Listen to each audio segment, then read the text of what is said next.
Greetings, family and prestige in nature. I hope you guys are well. I want to see the ducks. I'm going to show you guys the ducks. It's a cool nature spot I'm at. There's a little walkout and you can see them all in the water. Anyway, I hope everybody is well and getting out in nature, family. I hope that's what's up. I hope you guys are doing that.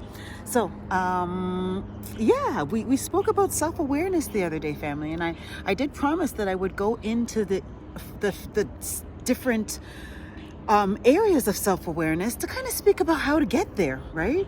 And so let's just to recap. So there's 5 things that show that you are self-aware. If you're doing these things, that's awesome.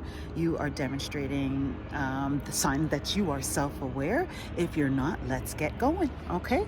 Number 1 of the 5, let's go over the 5 first. So we have metacognition, which is what we're going to speak about today. We've got being aware and able to communicate your emotions. The third is to being aware of certain body sensations and what that is communicating to yourself about your emotions and how you're feeling. The fourth is having a set of values that you have for yourself and that you live by. And the last is being accountable to yourself, being able to say, hey, you know, when you messed up and fix it, and, you know, say sorry when you're really wrong and really mean it, and that kind of stuff. Being accountable. All right, family? So today we're going to focus on metacognition. What is that? So metacognition essentially is the ability, like the awareness that we have thoughts, right? And so to be aware that you have thoughts is to know that these things, there's something that just come. So for me, thoughts come and go, right? Like they come and they go and they don't really mean anything unless I assign them value, right? So look at it like this. You know, I might have a thought,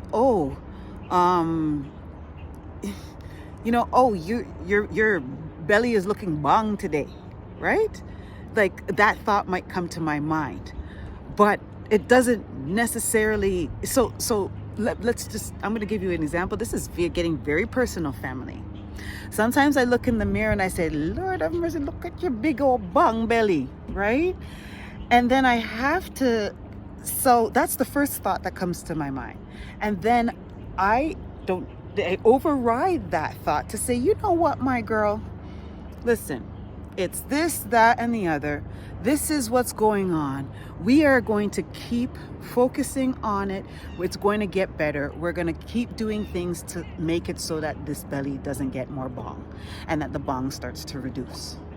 So that's what I'm trying to say. So that initial thought came and then I overrode it with another thought. And so that's essentially metacognition.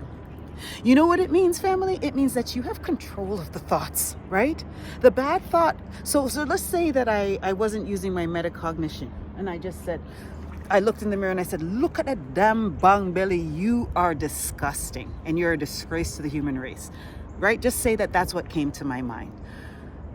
And then I went about my day thinking that, right? That's what I'm trying to say. So I was aware that I had that thought that was negative, and I said, you know what, I'm not going to rest on it. We're going to do something about it, okay? Because I have control of the thoughts, right? And so you can replace that initial negative thought with a better thought because we are metacognitive beings. We have that ability. I hope that makes sense, family. I really do, because I know it's a bit of an abstract topic, but for real, we control our thoughts. We choose which thoughts that we can choose. We don't often choose. Often we are running on automatic programming, autopilot, unless you choose to get off that autopilot program. But it's an actual choice and it's a deliberate work. And this is kind of what we're talking about right now. Okay? Most of us run off of that subconscious programming, family, and that's just the fact. And so that's where the metacognition kicks in and it takes away those thoughts that do not serve you and replace it with ones that do. right?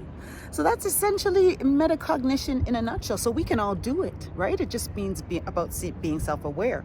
Now, I'm always going to tell you to get your backside in nature if you want to be more metacognitive, okay? If you want to be aware of your thoughts, to have more control of your thoughts, to decide which thoughts are going to dominate in your mind, spend some time in nature, okay? Spend some time in nature, okay?